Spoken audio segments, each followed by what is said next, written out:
The Pentagon's most powerful allies in Congress have scored a major victory on the House side of the Capitol, securing an agreement to increase military funding by $285 billion above the Trump administration's request.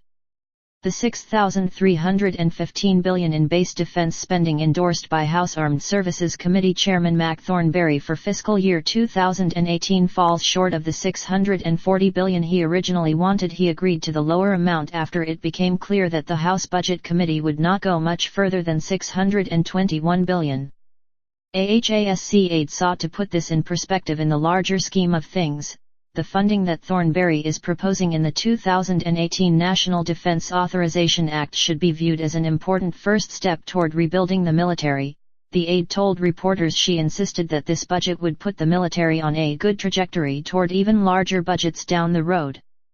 The HASC is scheduled to vote on the chairman's proposal Wednesday. In a draft summary of his NDAA blueprint, Thornberry outlined in stark terms why he supports more spending. We have too many planes that cannot fly, too many ships that cannot sail, too many soldiers who cannot deploy, while too many threats are gathering for 6 years. We have been just getting by, cutting resources as the world becomes more dangerous. The House Appropriations Committee, meanwhile, unveiled a draft of the fiscal year 2018 defense appropriations bill that gives the Pentagon $184 billion above the president's request. Thornberry would inject an additional $10 billion to the $65 billion overseas war budget to make up the difference.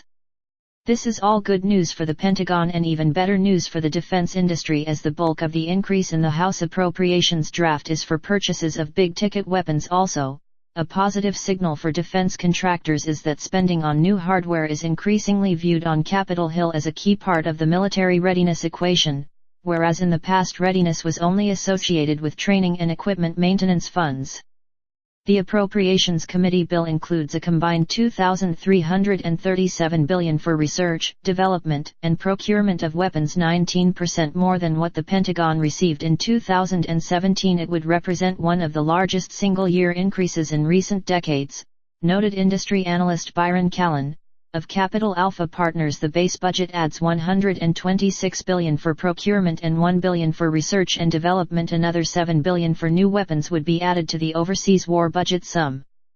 Notable adds: 14 more F-35 Joint Strike Fighter aircraft than the Pentagon requested and 10 more F/A-18 fighter jets for the Navy. The House Appropriations Defense Subcommittee is marking up the fiscal 2018 defense appropriations bill this week in closed sessions. Among the noteworthy items in Thornberry's blueprint is a $25 billion boost to the Pentagon's $10 billion missile defense program. He also calls for 87 F-35 Joint Strike Fighters, 17 more than the president's request. The chairman also adds 4 MV-22 tilt-rotor aircraft for the Marine Corps and 8 F/A-18s. It seeks 5 more ships for the Navy and funds new armored combat vehicle upgrades for the Army. Thornberry further recommends an increase of 17,000 Army troops and a 24% pay raise for armed service members, compared to 21% sought by the Pentagon. Hopes for a spending bonanza may be short-lived, however, as the fight in the Senate will be much tougher when it comes to the 2018 defense budget. The only number the Pentagon should care about right now is 60, observed Todd Harrison, defense and national security analyst at the Center for Strategic and International Studies. I would urge caution about all of the talk of a higher defense top line, Harrison told Real Clear Defense. The two House committees may agree to a higher number, but it doesn't mean much yet.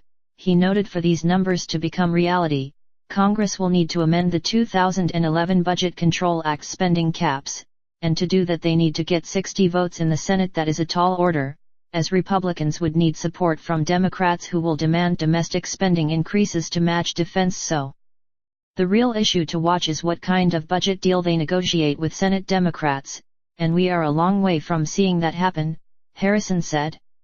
Former Senate Armed Services Committee advisor Bill Greenwald predicts Congress will resort to its usual budget tricks and workarounds to get more money for defense. I'm not sure yet how the Democrats are going to eventually play this, he said. To maintain domestic spending at current levels, they will have to blow the BCA caps. Defense should go up regardless, he said, because Congress has a relief valve in the overseas war budget that is not subject to the BCA restrictions. Sure, it is a gimmick, said Greenwald, but it will continue to be used until the law is repealed or expires in 2021, whichever comes first.